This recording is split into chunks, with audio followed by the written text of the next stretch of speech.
Bonjour à tous et bienvenue dans cette nouvelle vidéo.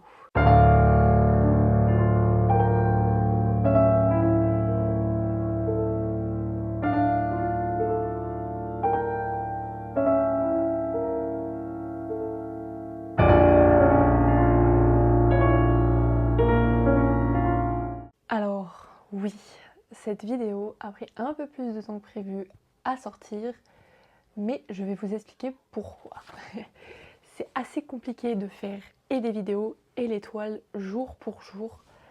Ça me demande beaucoup plus de travail que ce que je pensais. Du coup, ce sera pas du jour pour jour, mais ce sera du dès que c'est fini. Bref, maintenant que je vous ai expliqué ça, passons à la créature d'aujourd'hui. Aujourd'hui, c'est dans les pays nordiques que se trouve notre nouvelle créature. Oui, encore les pays nordiques. La créature d'aujourd'hui est encore un équidé. Son nom veut dire crinière dorée en vieux norrois.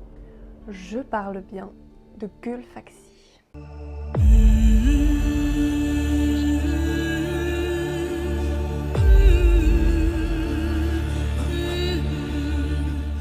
Tout comme Fenrir, nous pouvons retrouver la légende de Gullfaxi dans l'Edda, qui est un livre que je vous recommande vivement si la culture et la mythologie nordique vous intéressent. Comme son nom l'indique, Gullfaxi est un étalon à la crinière d'or. Sa robe symbolise la lumière et la grandeur. On dit que sa crinière étincelle tellement qu'on dirait le soleil, ce qui lui donne une aura divine.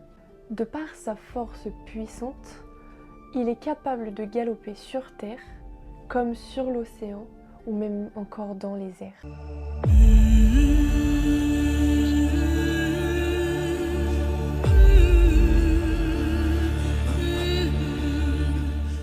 Gullfaxi appartenait à un géant des glaces nommé Hrungnir.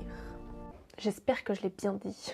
Un matin, celui-ci surprit Odin chevauchant sa monture, Sleipnir, le cheval à 8 pattes. De par la vanité d'Odin, un défi de rapidité fut engagé entre les deux destriers. Même si Gullfaxi était un très bon cheval, Sleipnir avait un gros avantage avec ses 8 pattes. Donc sans surprise, c'est Odin et Sleipnir qui gagnaient la course. Après cela, de multiples excès causa la mort de Hrungnir et laissa Gullfaxi sans propriétaire. C'est alors que le cheval d'or fut offert à Magni par son propre père, Thor.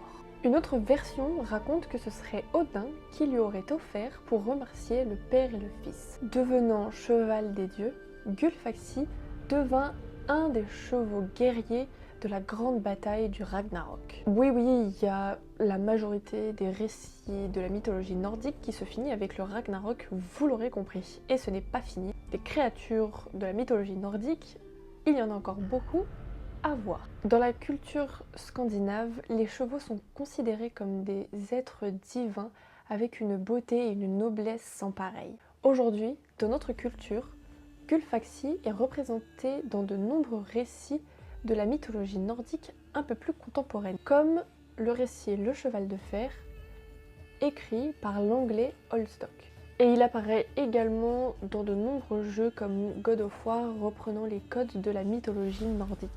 C'est le 4e jour de la liste et voici le résultat en tableau de cette créature.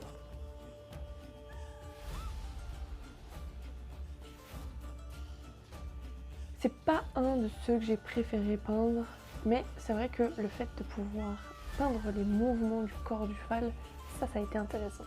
N'hésitez pas à me dire en commentaire quel est votre préféré à vous. Et vous pouvez retrouver toutes mes toiles sur mon Instagram qui s'affiche juste ici. C'est la fin de cette vidéo et on se retrouve pas demain, mais prochainement pour une nouvelle créature.